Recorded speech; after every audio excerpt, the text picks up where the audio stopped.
জি, সবাই পড়ে না আমি এতক্ষণ না কথা হলো যে আমরা জোরে পড়বো, জোরে পড়েন। তোমার আর জোর নাই, এই আওয়াজ না বুঝাইছি, ঠিক আছে।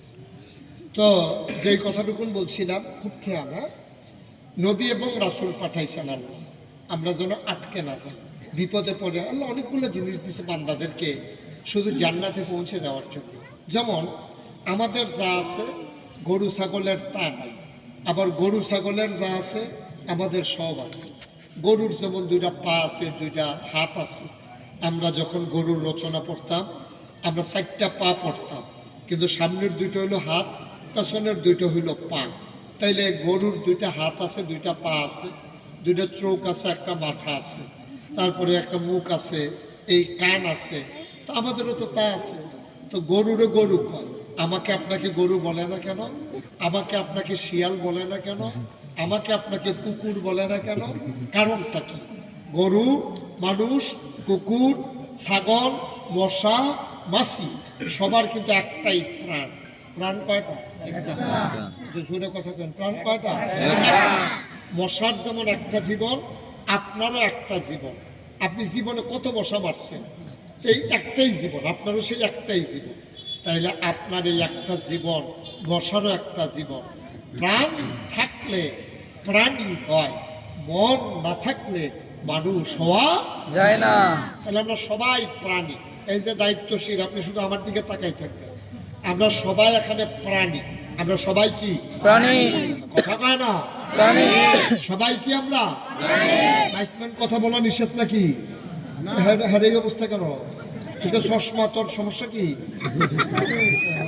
জিন খাইটা মনে হয় যেন দড়ি দিয়া বান্ধা লইয়া বলছে না, আওয়াজ যেন বাড়ি তো না পারে। হ্যাঁ, মনে করছে আমার মাইকে তো আওয়াজ হইতে আছে, আমার আর আওয়াজ করে লাভ লাভ আছে, লাভ আছে, আওয়াজ করে। হ্যাঁ, যারা দাঁড়িয়ে আছেন সবাই আওয়াজ করবেন। তাইলে প্রাণ থাকলে প্রাণী হয়, মন না থাকলে মানুষ হয় না। মানুষ হওয়া যায় না। মানুষ হওয়ার জন্য একটা মন লাগে। সুবহানাল্লাহ বলবেন না? আমরা কি দেখলাম? ১,৫০০ বছর আগে প্রাণও ছিল কিন্তু মন ছিল না বলে তাদেরকে বলা হয় আইয়ামে জাহিলিয়া, অন্ধকার যুগ। তাদের কিন্তু সব ছিল। এখন যদি আপনি বলেন যে আপনি তাদের চাইতে আলাদা, না, বরঞ্চ ওই আইয়ামে জাহিলিয়াতের চাইতেও আপনি অনেক জায়গায় নিকৃষ্ট। ঠিক কিনা বলেন? শুধু বাংলাদেশ নয়, শুধু ইউরোপ নয়, আমেরিকা নয়, গোটা বিশ্বে যত জায়গায় মানুষ আছে সবগুলো মানুষ আজকে সভ্যতাকে বিসর্জন দিয়ে কুপ্রবৃত্তিকে নিজে দমন করতে না পেরে পশু প্রবৃত্তির বিকাশ ঘটানোর মাধ্যমে আমরা এক একটা মানুষ এক একটা পশুতে পরিণত হয়েছি। এজন্য আমরা দেখি এই বাংলাদেশে, আমরা দেখেছি এই বাংলাদেশে রাজপথে মানুষ মানুষকে লগি বৈঠা দিয়ে পিটিয়ে হত্যা করে সেই লাশের উপরে নৃত্য করেছে। ঠিক কিনা? বানানো গল্প? কথা বলেন, বানানো গল্প? মুখরোচক ইতিহাস? বাস্তব ঘটনা। এই বাংলাদেশ, এই বাংলাদেশ পিচ করা পথ রক্তে রঞ্জিত হয়েছে, লাশ পড়েছিল রাস্তার মাঝে। অথচ ১,৫০০ বছর আগে মানুষ মানুষকে নির্যাতন করেছে, নারীর অধিকার দেয়নি, মনুষ্যত্বের বিকাশ ঘটায়নি। কিন্তু মানুষ মানুষকে এভাবে পিটিয়ে হত্যা করে নৃত্য করেছে, এমন ইতিহাস আমরা পাই না। ঠিক কিনা বলেন? আমরা এই বাংলাদেশে ওদের চাইতে ভালো নাকি ওদের চাইতে খারাপ? ওদের চাইতে কোনো কোনো ক্ষেত্রে ওদের চাইতেও খারাপ হয়ে গেছি। আর নাইলে আপনি খেয়াল করে দেখেছেন, এই যে আমাদের দেশের পুলিশ, খুব মনোযোগের সাথে খেয়াল করেন, এই পুলিশের বেতন হয় আপনার আমার ট্যাক্সের টাকা। আমি যে গাড়ি চালাই আমার ট্যাক্স দেওয়া লাগে, আপনি যে পেঁয়াজ কিনেন এটার ভ্যাট দেওয়া লাগে, রিক্সাওয়ালা যে একটা বন খায় এই বনের জন্য কয়টা পয়সা সরকারের ঘরে জমা হয়। আপনি কারেন্ট ব্যবহার করেন এটার জন্য বিল দেন, আপনি গ্যাস ব্যবহার করেন এটার জন্য টাকা দেন। এই যে কারেন্ট বিল, গ্যাস বিল, তারপর আপনার বন, আমার গাড়ি চালানো, সব কিছু, এই যে যা কিছু আছে সব কিছুর মাঝে একটা পার্সেন্টেজ সরকারের ঘরে পৌঁছে যায়। এই ট্যাক্স ভ্যাটের টাকা দিয়া আমার পুলিশ বাহিনীর বেতন হয়। এই টাকা দিয়া তাদের জন্য আমরা আইন শৃঙ্খলা রক্ষা করার জন্য তাদের জন্য আমরা বন্দুক কিনেছি, সরকার বন্দুক কিনেছে। এই বন্দুকের বুলেট কিনা হয়েছে আপনার আমার টাকা দিয়া। অথচ আফসোস হলো আমার টাকায় যাদের বেতন হয়, আমার টাকায় যেই বন্দুক কেনা হয়, আমার টাকায় যেই বন্দুকের গুল্লি কিনা হয়, শত্রু দমনের জন্য, শিষ্টের পালন আর দুষ্টের দমনের জন্য, আমরা খেয়াল করে দেখলাম এই বাংলাদেশে আমার সুন্দর কোমল সন্তানদের বুকের ভিতরে আমার টাকার বেতন খাওয়া পুলিশ, আমার টাকায় কেনা বন্দুক দিয়া, আমার টাকার বুলেট দিয়া আমার যুবকের বুক ঝাঁঝরা করা হয়েছে। ঠিক আমার টাকা, আপনার টাকা, আমাদের টাকা দিয়া আমার সন্তানের বুক ঝাঁঝরা করা হয়। আজব বাংলাদেশ। এজন্য কবি আফসোস করে বলেছিলেন, ধরা যাবে না, ছোঁয়া যাবে না, বলা যাবে না কথা, রক্ত দিয়ে কিনে নিলাম আজব স্বাধীন। ঠিক কিনা? সময় এমন গেছে, ইচ্ছে করলে আজকে আমাদের আমির সাহেব যে কথাগুলো বলতে পেরেছেন, কথা বলবেন তো দূরের কথা, তো আসতেই যায় না। উনি খাটের তলে লুকাইয়া থাকতেও তো পারে না, বাড়ি করে লইয়া পড়ছে যে কই আছে, শ্বশুর বাইত না নিজের বাইত না খালার বাইত না বেয়ার বাইত, কোনো রাস্তাঘাটে যেখানেই দেখেছে গুম, হত্যা, নির্যাতন, একটা ট্যাগ লাগাই দিয়া, জামাত করে শিবির করে ট্যাগ লাগাই দিয়া এই কি নির্যাতনটা, কি নির্মমতা প্রকাশ করা হয়েছে। ঠিক কিনা বলে? নির্যাতন বাংলাদেশের মানুষ দেখেছে 17টা বছর এই নির্যাতন করে করে কোরআনের এই আল্লাহর জমিনে আল্লাহর দিন যারা কায়েম করতে চায় তাদেরকে তাদেরকে আপনার অ্যারেস্ট করে তাদেরকে মিথ্যা ট্রাইব্যুনাল সাজাইয়া জুডিশিয়াল কিলিং এর মাধ্যমে আমার দেশের নেতাদেরকে, কোরআনের পাখিগুলোকে হত্যা করা হলো। আমরা অবাক বিস্ময়ে তাকিয়ে দেখলাম যেই দেশে 92% জন লোক মুসলমান, যেই দেশে মানুষগুলো আসার নামাজ পড়ে, দুরূদ পড়তে পড়তে ঘুমোতে যায়, আবার ফজরের আজান শুনলে যে দেশের মানুষের ঘুম ভাঙে, যে দেশ মাদ্রাসার দেশ, যে দেশ বক্তব্যের দেশ, যে দেশ টুপিওয়ালার দেশ, আলেম ওলামার দেশ, যেই দেশে হক্কানি পীর মাশায়েখ আর আলেম ওলামারা ন্যাংটির বদলে লুঙ্গি পরা শিখিয়েছে, হরে রামের জায়গায় কলমা পড়তে শিখিয়েছে, শ্রীর জায়গায় মোহাম্মদ লিখতে শিখিয়েছে, টিকির বদলে টুপি পড়তে শিখিয়েছে, সেই জায়গায় সেই দেশে 92% জন লোক মুসলমানের দেশে আমরা অবাক বিস্ময়ে তাকিয়ে দেখলাম মসজিদের মিম্বার থেকে ইমাম যখন দ্বীনের কথা বলে, কোরআনের কথাগুলো যখন বলে, জোয়া পড়িয়ে চলে গেছে, ফোন গেছে ইমামের বাড়িতে, আগামী শুক্রবারে আপনি আর আসার দরকার নাই, কথা নাকি তাদের বিরুদ্ধে চলে গেছে। ঠিক কিনা? কোরআনের কথা বলার কারণে মসজিদের মিম্বার থেকে তোমরা আলেমকে নামিয়ে দিয়েছ, বেয়াজ্জতি করে তাদের রুটি রুজির উপরে আঘাত করেছ। তোমরা এই কাজ করেছ কোরআনের মঞ্চে কোরআনের কথা বলার কারণে ওলামায়ে কেরামকে বেয়াজ্জতি করে মাইকগুলো কেড়ে নিয়েছ, তাদেরকে কথা বলতে দাও নাই, তাদেরকে লজ্জা দিয়েছ, শরম দিয়েছ। আমি বলেছি যেদিন গেছে একেবারেই গেছে, আবার যদি বাধা আসে লড়াই হবে সমানে সমান। ঠিক কিনা বলো? কোনোভাবেই ছেড়ে দেওয়ার সুযোগ নাই। ওনাদের যেমন বাবার বাড়ি, আমাদেরও তো বাবার বাড়ি, আমরা কি মামার বাড়িতে বেড়াইতে আসছি নাকি? ঠিক কিনা কর? এই বাংলাদেশ ওদের, এই বাংলাদেশ আমাদের, এই বাংলাদেশ আমার সবার।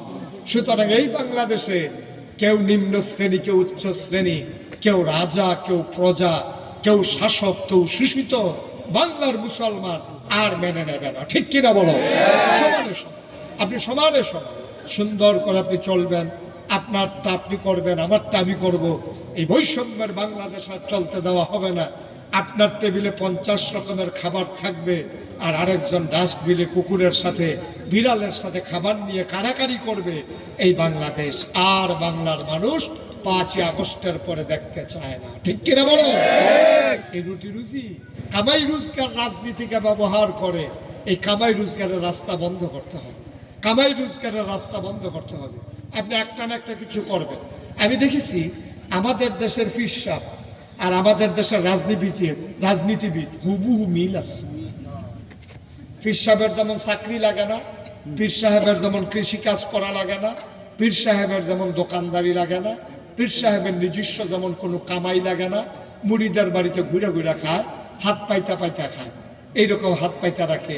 রিক্সাওয়ালা মুড়িদ, তারপরে গিয়া হগিন ভিক্ষা করে খায় মুড়িদ, আইনা পিসাব দেয়, পিসাব খাই মুড়িদের বেদ কয়দিন, ওই মুড়িদের বাড়িতে কতদিন, এইভাবে যেমন পিসাব চলে যায়। আমার দেশের অধিকাংশ রাজনীতিবিদ যারা রাজনীতির নামে, যারা ইসলাম থেকে দূরে সরে গিয়ে রাজনীতিকে পেশা বানিয়ে নিয়েছে, তারা মনে করে রাজনীতির মাধ্যমেই তাদের রুটি রুজি। রাজনীতি রুটি রুজির কোনো মাধ্যম নয়, রাজনীতি হচ্ছে মানুষের সেবার নীতি। ঠিক কিনা বলেন? রাজনীতি করে আপনি রুটি রুজি নেবেন এ আশা করেন কেন? আপনি চাকরি করেন, আপনি মাস্টারি করেন, আপনি ইমামতি করেন, পাশাপাশি রাজনীতি করেন। আপনার আব্বা কি করে? ছেলের যে জিজ্ঞেসে তোমার আব্বার কামাই রোজগার কি ব্যবস্থা? আব্বা রাজনীতি করে, এটাই তার পেশা, তার আর অন্য কোনো পেশা নাই, রাজনীতি করে, এটাই তার পেশা। আর আমার দেশে পীর সাহেব যেমন পুঁজি ছাড়া, ওই সব বাপের বাপ পীর সাহেব বলে যোগ্যতা থাক আর না থাক, ওই সন্তান যেমন পীর সাহেব হয়ে যায়, আমার দেশে রাজনীতিটাও এমন, যোগ্যতা থাক আর না থাক, পেশি শক্তির ব্যবহার করে, তারা রাজনীতিকে ব্যবহার করে, কামাই রোজগারের মাধ্যমে তারা দেখা যায় যে সেকেন্ড হোম করে মালয়েশিয়া, তারপরে বেগম পাড়ায় গিয়ে নিজের বাড়ি বানায়। আমি বলেছি ক্ষমতা হলো কচু পাতার পানির মতো টলমলো টলমলো, মৃদুমন্দ বাতাস আসলে কচু পাতার পানি যেমন পড়ে যায়, যে কোনো একটা বিপ্লবের মাধ্যমে, স্লোগানের মাধ্যমে ক্ষমতা পড়ে যায়। নাইলে আমরা 17 বছর ধরে দেখলাম কত আয়োজন, কত আয়োজন, পুলিশকে দলীয় ক্যাডারে পরিণত করা হয়েছে, আমলা কামলা, র্যাব, গোয়েন্দা, তারপরে উপদেষ্টা, সকল প্রকারের কর্মকর্তাকে দলীয় ভিত মজবুত করার জন্য যখন ব্যবহার করা হয়েছে, আমার ছেলেরা যখন চিৎকার করে রাস্তায় বেরিয়ে পড়েছে, কচু পাতার পানির মতো ক্ষমতার মসনদ একেবারে ভেঙ্গে ভেঙ্গে মাটির সাথে মিশে গেছে। ঠিক কিনা বলো?